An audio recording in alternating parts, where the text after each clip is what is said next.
तो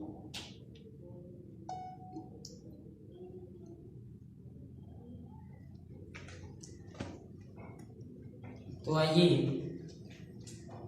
वर्णों के उच्चारण स्थान से संबंधित जानकारी आपको आज देते हैं।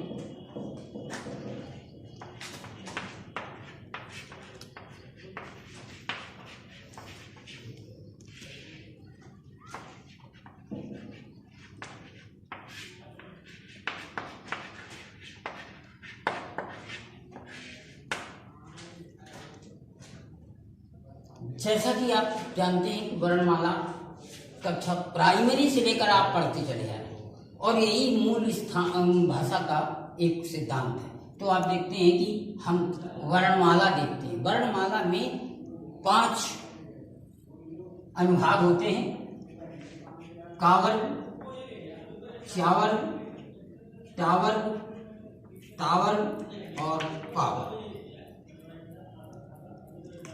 अब व्यंजन और स्वर की बात जहां आती है तो देखिएगा कि ये कितनी जल्दी और कितने सरल ढंग से हम जान सकते हैं कि कैसे इसको समझ लेते हैं, सारणी को कैसे कहाँ कौन सा फिट करते हैं, कहाँ रखते हैं। तो इसकी जानकारी बड़ी सरल सी है। आ, ई, उ, ए, ओ, ये तो आपके व्यंजन के अलावा जो है वो स्वर हैं और ये स्वतंत्र होते हैं। संस्कृत में री और ली ये और बढ़ जाते हैं। हिंदी में इनका विशेष योगदान नहीं है और इनका कोई विशेष प्रयोग भी नहीं है, इसलिए इनको तो देखते हैं 1 2 3 4 5 5 ये हैं। 1 2 3 4 5 5 ये। का वर्ग में सभी का वर्ग के वर्ण आते हैं का से ज्ञा तक, का से अंगा तक, अंगा के पहले तक। इसके पश्चात इसमें आता है स्वर आ, यानी आ और बड़ा आ और बड़ा आ।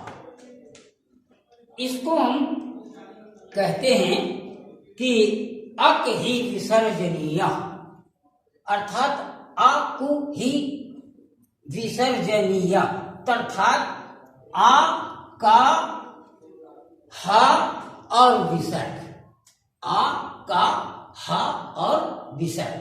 तो आ का ह और विसर्ग इतने जो है ये आपके का वर्ग में आते हैं। ये अर्थात पहले में पहला वर्ण मिलता है, इसके साथ इसका जो है सूत्र होता है अकु ह विसर्जनीय, अर्थात आ का ह और विसर्ग।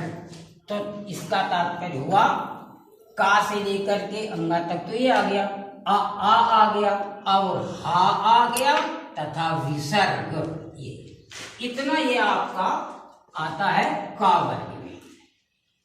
इसके बाद आता है चा वर्ग। अब इसको देखते हैं कि ये उच्चारण कहाँ से होता है, उच्चारण स्थान इसको तो कहते हैं कि अक ही विसर्जनीयाश्च कंठ, अर्थात अक ही विसर्जनीयाश्च कंठ, अर्थात कंठ से इसका उच्चारण होता है और इसलिए इसको हम कंठ नाम से जानते हैं, कंठ नाम से जानते हैं। और इसी प्रकार से चा, तो चा को कहते हैं दूसरे नंबर पर आता है।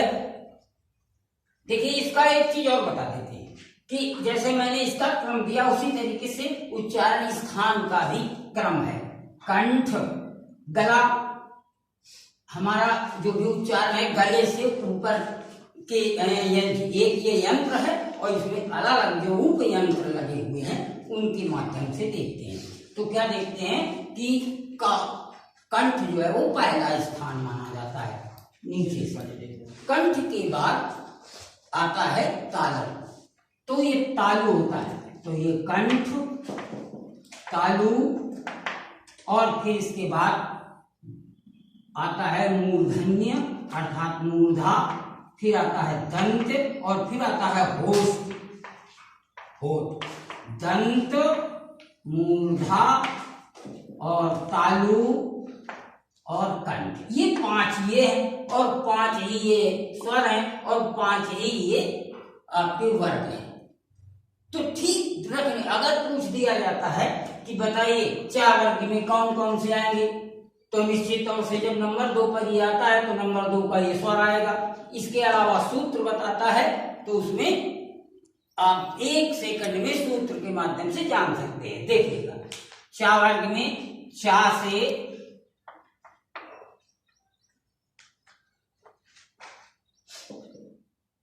चा से जितने आने वाले हैं, चा छा जा झा और इया तक, अर्थात इया जो हो वो अनुस्वार में जाएगी अंत में, लेकिन ये 5 ये इया तक हो गए। अब इसके बाद सूत्र आता है, कहते हैं कि चा, तो कहते हैं कि आ ई और उ, तो चा से और ई तथा बड़ी ई ये आपके तालु से ताल्लुक रखते हैं। इसका मतलब होता है तालव्य, तालु, तो तालव्य। देखिए, आप लोगों को यहाँ बोर्ड पर केवल समझने की बात है और इसका बाकायदे नोट्स बना करके भी हम जो है इसको प्रेषित कर देंगे आप लोगों के मोबाइल पर। अब देखिएगा, परेशान होने की जरूरत नहीं, बिल्कुल स्वच्छंद रूप से आप लोग पढ़ेंगे। जो भी इसमें छूट जाता है वो आपको हम व्हाट्सएप करके दे देंगे, चिंता की बात नहीं। अब आइए, इसी प्रकार से टा वर्ग में टा से अणा तक के अक्षर, और तीसरा आता है कि ऋतुश्च अर्थात ऋतुश्च टा वर्गीय, तो इसका मतलब होगा री, अर्थात इसमें यहां तक, इसके बाद री, ये शब्द जो आते हैं वो आपके तालु से संबंध करता है इसका। तो ये मूर्धा हो गया, ये आपका कंठ हो गया और ये आपका तालु हो गया। तो ये इसका मतलब हो गया मूर्धन्य, ये मूर्धा, मूर्धा से इनका उच्चारण होता है, इसलिए इनको मूर्धन्य कहते हैं। चौथे नंबर पर हम आते हैं तावर्ग। तावर्ग में ता से ना तक, और इसके बाद इसका सूत्र है, सूत्र नोट आपके व्हाट्सएप पर पहुंचेगा। देखिएगा, ऋतुस बना री टू प न दंत, अर्थात ऋतुल शानाम, इसमें आएगा री टू, ला शानाम शा, अर्थात ता से लेकर ना तक, ला और सा, सीटी वाला सा, सवार वाला सा, एक सबसे पहले उसमें आता है शा, खा, शा। तो इसी प्रकार से तालव्य, दंती, वो ये दंती और ये मूर्धन्य और ये दंतालव्य। इस तरीके से इनका विक्रम है, तालु, मूर्धा और दंत। उसी प्रकार से तीसरे नंबर पर है तो दंत हो गया, दूसरे नंबर पर है तो मूर्धा हो गया है, और इसके बाद तालव्य हो गया। तो इस प्रकार से इसमें जो टा वर्ग है इसमें आपके आएंगे शा, सीटी वाला, अर्थात ये, तो इनको कहते हैं तालव्य।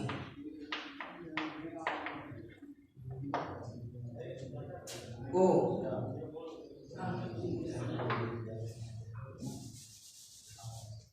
तालव्य मूर्धा। अब इसके बाद आता है होष्ठ। में आपको पा वर्ग की, पा से माता। देखिए पा, इसमें एक चीज देखिए, उच्चारण स्थान भी आपको एक एक वर्ण के साथ पता चलता रहता है कि कैसे।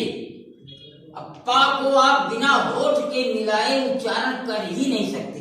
पा में जितने भी वर्ण आते हैं इनको आप बिना किसी भी प्रकार के होठों को बिना मिलाए आप नहीं बोल सकते, इसीलिए इनका नाम होस्ट में आता है। तो इनका होस्ट में जब आता है तो आप देखते हैं कि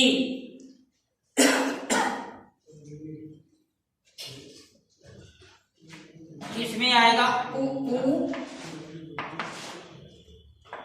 ये पा से लेकर मा तक, और उ ये होठ, होठों से इनका उच्चारण होता है, इसलिए ये होस्ट कहे जाते हैं, होस्ट।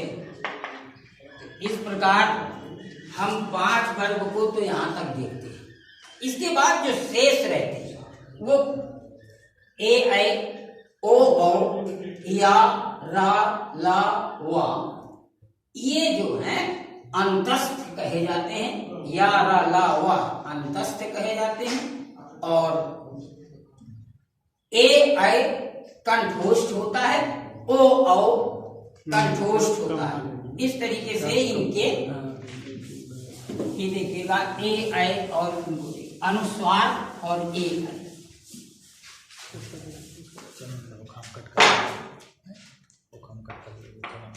ए ऐ ओ औ और अंग, ये अनुनासिक है, अंग और मां ना, ये सभी अनुनासिक, नासिका के बल पर बोले जाते हैं, अनुनासिक। ओ औ कंठोष्ठ, ये ओठ और कंठ के माध्यम से बोले जाते हैं। इसी प्रकार आपके ए ऐ जो हैं वो तालु और कंठ से बोले जाते हैं, तालु और कंठ से, तो इनको कंठ तालव्य से कहते हैं, कंठ तालव्य कहते हैं। इस प्रकार ये वर्णों का उच्चारण स्थान आपको आज की इसमें बताया गया, और अगले चरण में हम आपको शब्द, वाक्य और भाषा तक ले जाने का प्रयास करेंगे। आज यहीं तक, धन्यवाद।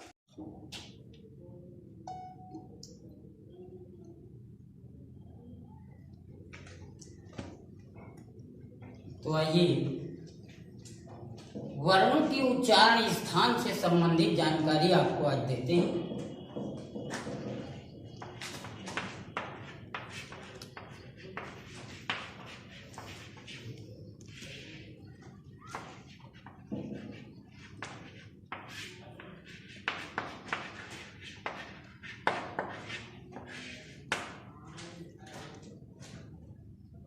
जैसा कि आप जानते हैं कि वर्णमाला कक्षा प्राइमरी से लेकर आप पढ़ते चले जा रहे हैं, और यही मूल स्थान भाषा का एक सिद्धांत है। तो आप देखते हैं कि हम वर्णमाला देखते हैं। वर्णमाला में 5 अनुभाग होते हैं, कावर्ण, च्यावर्ण, टावर्ण, तावर्ण और पावर्ण। अब व्यंजन और स्वर की बात जहां आती है तो देखिएगा ये कितनी जल्दी और कितने सरल ढंग से हम जान सकते हैं कि कैसे इसको समझ लेते हैं, सारणी को कैसे कहाँ कौन सा फिट करते हैं, कहाँ रखते हैं। तो इसकी जानकारी बड़ी सरल सी है। आ, ई, उ, ए, ओ, ये तो आपके व्यंजन के अलावा जो है वो स्वर हैं, और ये स्वतंत्र होते हैं। संस्कृत में री और ले ये और बढ़ जाते हैं। हिंदी में इनका विशेष योगदान नहीं है और इनका कोई विशेष प्रयोग भी नहीं है, इसलिए इनको तो देखते हैं 1 2 3 4 5 5 ये हैं, 1 2 3 4 5 5 ये। का वर्ग में सभी का वर्ग के वर्ण आते हैं का से ज्ञा तक, का से अंगा तक, अंगा के पहले तक। इसके पश्चात इसमें आता है स्वर आ, यानी आ और बड़ा आ और बड़ा आ।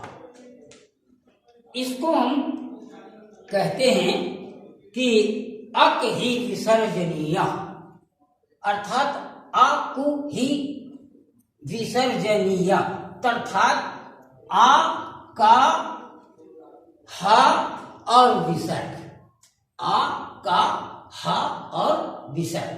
तो आ का हा और विसर्ग इतने जो है ये आपके का वर्ग में आते हैं। ये अर्थात पहले में पहला वर्ण मिलता है, इसके साथ इसका जो सूत्र होता है अकु हा विसर्जनीय, अर्थात आ का हा और विसर्ग।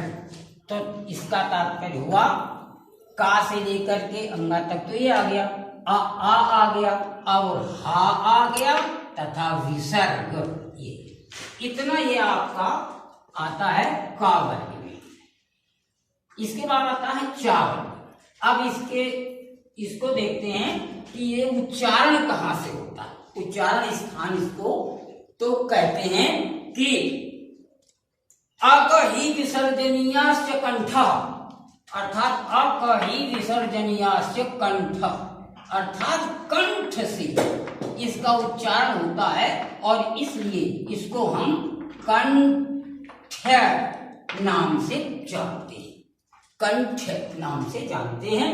और इसी प्रकार से चा, तो चा को कहते हैं दूसरे नंबर पर आता है।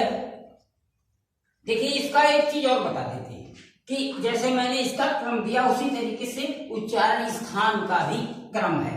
कंठ गला, हमारा जो भी उच्चारण है गले से ऊपर के एक ये यंत्र है और इसमें अलग अलग जो उप यंत्र लगे हुए हैं उनके माध्यम से देखते हैं। तो क्या देखते हैं कि का कंठ जो है वो पहला स्थान माना जाता है नीचे से। कंठ के बाद आता है तालु, तो ये तालु होता है, तो ये कंठ तालु।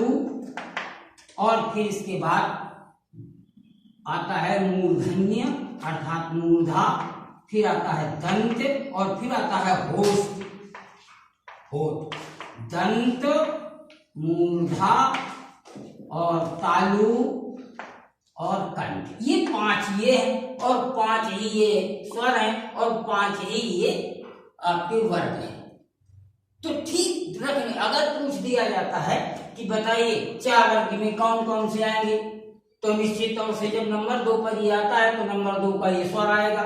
इसके अलावा सूत्र बताता है तो उसमें आप 1 सेकंड में सूत्र के माध्यम से जान सकते हैं। देखिएगा चा वर्ग में चा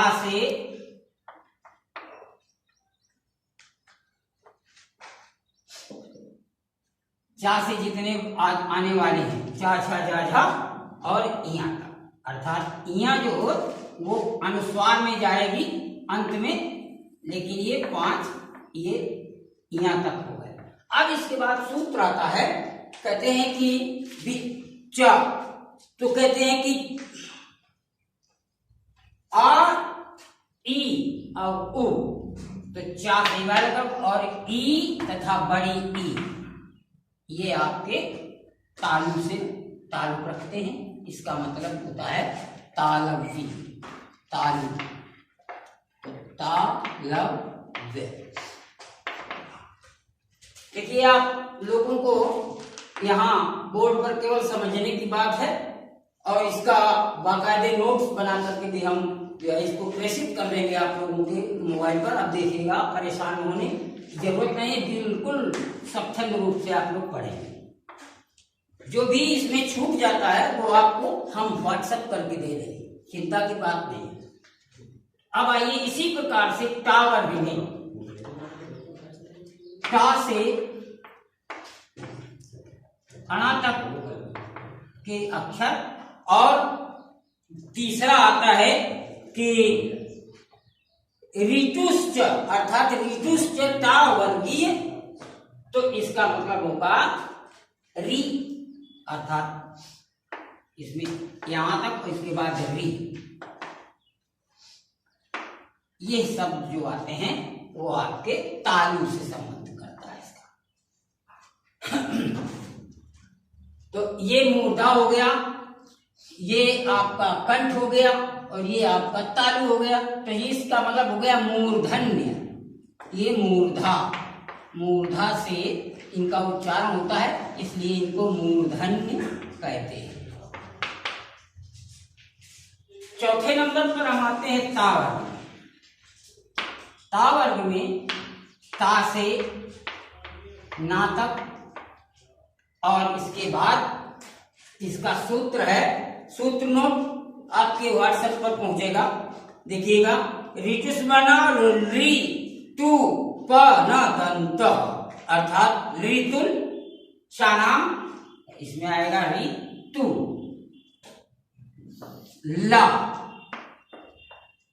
शानाम शा, अर्थात ता से लेकर ना तक ला और सा, सीटी वाला सा, सवार वाला सा, एक सबसे पहले उसमें आता है शा, खा, शा।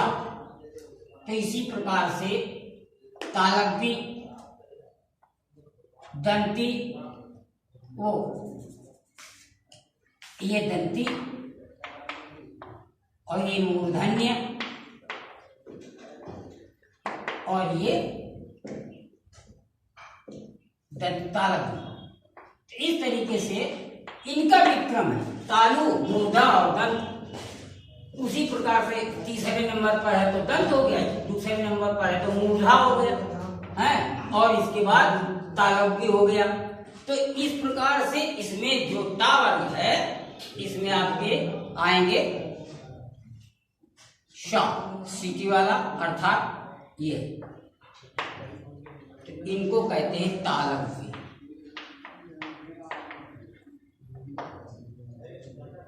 ओ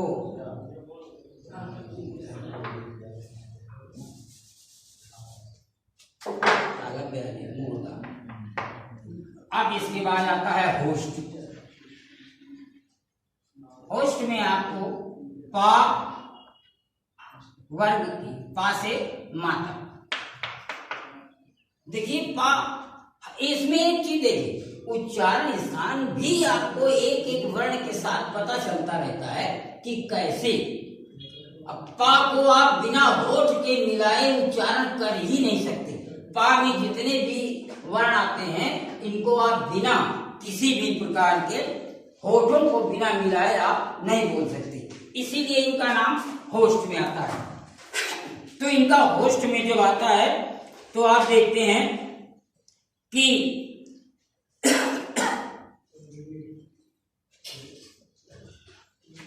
इसमें आएगा उ, उ,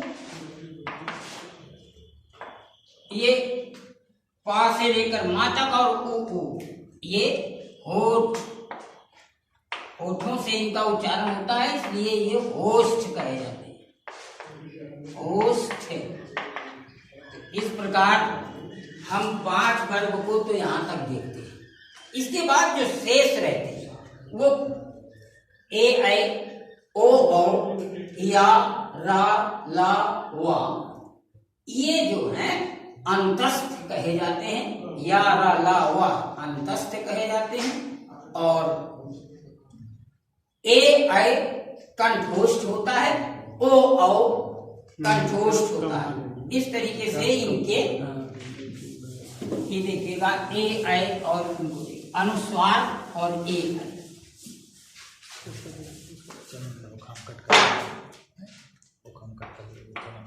एक आए ओ आओ और अंग ये अनुनासिक है। अंग और मां ना ये सभी अनुनासिक है, नासिका के बल पर बोले जाते हैं। अनुनासिक। ओ औ कंठोष्ठ ये ओठ और कंठ के माध्यम से बोले जाते हैं। इसी प्रकार आपके ए अय जो हैं वो तालु और कंठ से बोले जाते हैं। तालु और कंठ से, तो इनको कंठ तालव्य से कहते हैं। कंठ तालव्य कहते हैं। इस प्रकार ये वर्णों का उच्चारण स्थान आपको आज की इसमें बताया गया और अगले चरण में हम आपको शब्द, वाक्य और भाषा तक ले जाने का प्रयास करेंगे। आज यहीं तक, धन्यवाद।